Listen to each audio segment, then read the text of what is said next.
Hello everyone, good morning. আমি সাথী নতুন আরও একটি ঝলমলে ব্লগে সবাইকে ওয়েলকাম জানাচ্ছি। আজ শনিবার সকাল 5:30টায় ফোনের আওয়াজে ঘুম ভেঙে গেল। ফোন করে বলছে দোকান থেকে ডিশ টিভি রিচার্জ শেষ হয়ে গেছে, রিচার্জটা তাড়াতাড়ি করে দাও। তো ঘুম ঘুম চোখে রিচার্জটা করে দিয়ে মনে মনে ভাবছি 5:30 বাজে, এখন যদি ঘুমোই আর 6টায় উঠতে পারবো না, আজ বড্ড লেট হয়ে যাবে। যাক, আর ঘুমাবো না, যাই একটু ছাদ বাগান থেকে ঘুরে আসি। তাই সেই 5:30টায় বিছানা ছেড়েই চলে এসেছিলাম ছাদ বাগানে। ছেলেমেয়েরা অবশ্য তখন ঘুমোচ্ছিল, আমি একাই এসেছিলাম।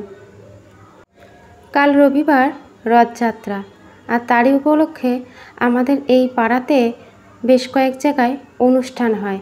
তারই হয়তো একটু আধটু আওয়াজ তোমরা হয়তো পাচ্ছ। ছাদ বাগান থেকে এসে ফ্রেশ হয়ে 1 কাপ চা খেয়ে তারপরে গেছিলাম স্নান করতে। মানে অত সকালে উঠেছি তো, আর তার আগে বেশ কিছু বাসি কাজও ছেড়েছিলাম, তো সেই কারণে খিদে পেয়ে গেছিলো। তাই চাটা খেয়ে তাই স্নান করতে গেছিলাম, আর পারছিলাম না। যেহেতু 6টায় উঠি, আজ একটু আধ ঘন্টা আগে উঠেছি, একটু কেমন কেমন লাগছিল। যদিও সকালবেলায় বাগানটা ঘোরার পরে আর ওই যে দেখলে কিছু বরবটি আর কয়েকটা 4টে লেবু তুললাম, একটু ভালো লাগছিল। চাটা খেয়ে তারপরে স্নান করে তারপরে রান্নাঘরে গেলাম বাসনগুলো গোছাতে। আর ওই যে চা খেয়েছিলাম সেই কাপটা আবার শোকেসে রেখে দিচ্ছি। মেয়ে গিয়েছিল সকালবেলায় পড়তে, আর এই যে প্রত্যেক দিন মেয়ে পড়তে যাক বা স্কুলে যাক, বাড়ি আসার পরে এই ছেলে এরকম কাণ্ড করে, 2 হাত বাড়িয়ে দেবে ওর দিদির দিকে, ওর দিদি এসে জড়িয়ে ধরবে, ওর শান্তি। এইরকম রোজই হয়। তো আজকে ক্যামেরা বন্দি করলাম তোমাদের দেখানোর জন্য।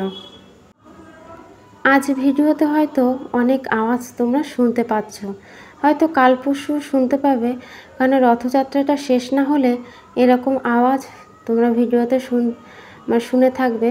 তো তার জন্য তোমাদের কাছে আগে থেকেই সরি চাইছি গো। কিছু করার নেই, আমাদের এই পাড়াটায় না কোনো একটা অকেশন আসলেই এত সাউন্ড হয়, তোমাদের বলে বোঝানো পারবো না আর কি। আর বলাটাও ঠিক হবে না আমার, তো ঠাকুরের নাম কীর্তন হচ্ছে যেহেতু। তো তারপরে আজ গাছগুলোকে জল দিয়ে একটু বাইরে রোদে বের করে দিয়েছিলাম। যদিও জানলায় রোদ পাই, তবুও ভাবলাম একটু খানিকক্ষণ বাইরের ওই রোদটায় একটু রেখে দিই। তো আর এই যে গাছগুলোর টবগুলো যে কবে আমার বাড়িতে এনে দেবে আমার হাজব্যান্ড, সত্যি জানি না। দেখতে একটু খারাপ লাগছে যে টবগুলো চেঞ্জ করা হয়নি। আর কাল বলেছি যে কাল যদি আমাকে টব কিনে এনে না দাও, আমি অনলাইন থেকে নিজেই অর্ডার করে নেব। অবশ্য কী বলো তো, অনলাইন থেকে কিনছি না কেন, অনলাইনে টবগুলোর প্রচণ্ড দাম চাইছে। আর আমরা পাইকারি মার্কেট থেকে সবই কিনি বলতে পারো, জামা কাপড় থেকে বাসনপত্র সবই পাইকারি মার্কেট থেকে কিনি। তো সেই কারণে বাইরে থেকে না কিছু কিনতে ইচ্ছা হয় না বেশি দাম দিয়ে। গতকাল সন্ধ্যায় একটু বাজারে গিয়েছিলাম, আর আসার পথে দেখছিলাম একজন জেঠিমা শাক বিক্রি করছে। তো সেখান থেকে এই যে কচুর ফুলগুলো এনেছি। তোমরা কেউ কচুর ফুল খাও কি না আমার জানা নেই, তবে খেতে কিন্তু বেশ লাগে। আমি না এখনো পর্যন্ত কোনো ব্লগে দেখিনি কচুর ফুল কাউকে রান্না করতে।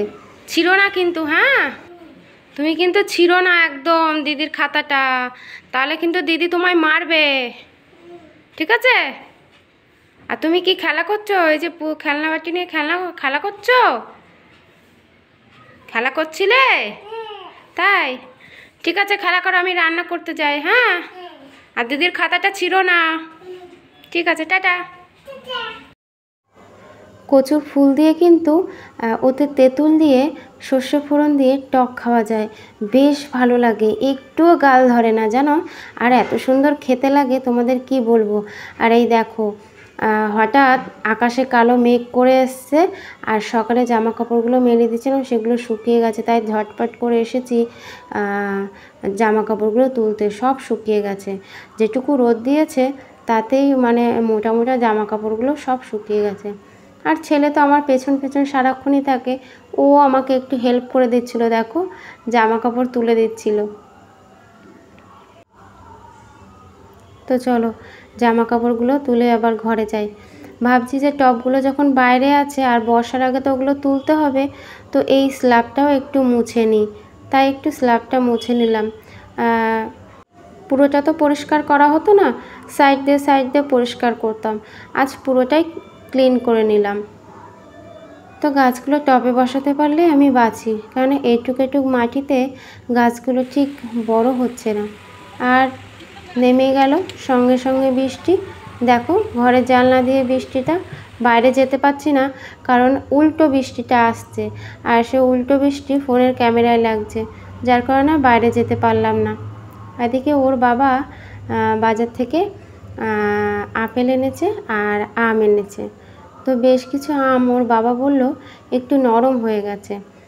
তো কেটে দেখলাম আমগুলো কিন্তু ভালোই রয়েছে, কিন্তু ওই যে ঝুরি আম থাকে না, ওই চাপে আমগুলো নরম হয়ে গেছে। তা এবার ওই যে বৃষ্টি শুরু হয়েছে আর এদিকে কারেন্টটাও চলে গেছে, ব্যাস কোনো রান্না বান্না কোনো কাজ বাজ কিচ্ছু করতে পারিনি, কারণ বাইরে তো অন্ধকারে ঢেকে গেছে আর ভেতরের দরজা জানলা সব বন্ধ। কি করে কাজ তোমাদের সাথে শেয়ার করি বলো? কিছুই করা হয়নি, দুপুরের কোনো কাজ বাজ তোমাদের দেখাতে পারিনি। তো বৃষ্টিটা একটু কমলে তারপরে এই যে বারান্দার দরজাটা খুলে দিয়েছি, এবার এই যে ঘরটা ঝাড় দিচ্ছি। আর তার মাঝে বসেছিলাম কি করব, আর রান্না করব, তাও মশলা করব বলে বসেছিলাম কারেন্টের জন্য। তাই মনে মনে ভাবলাম কি অনেক দিন আমের জুস খাই না, আজ একটু আমের জুস বানাই। তাই ওই নরম আমগুলো দিয়ে ভালো করে হাতে চটকে জুস বানিয়েছিলাম। তবে একটু দানা ছিল আর কি, কিচ্ছু করার নেই, কারণ কারেন্ট নেই। কারেন্ট থাকলে একটু বরফ টরফ দিয়ে আর একটু ভালো লাগতো আর কি। তো লেবু দিয়েছিলাম, বেশ ভালোও লাগছিল। তো যাই হোক বন্ধুরা, আজ কোনো কাজ তোমাদের সাথে শেয়ার করতে আমি পারিনি, কারণ কারেন্ট ছিল না, ঘর পুরো অন্ধকার ছিল, কিচ্ছু করতে পারলাম না। তো এইটুকুই, দেখা হবে আবার নেক্সট ব্লগে। টাটা।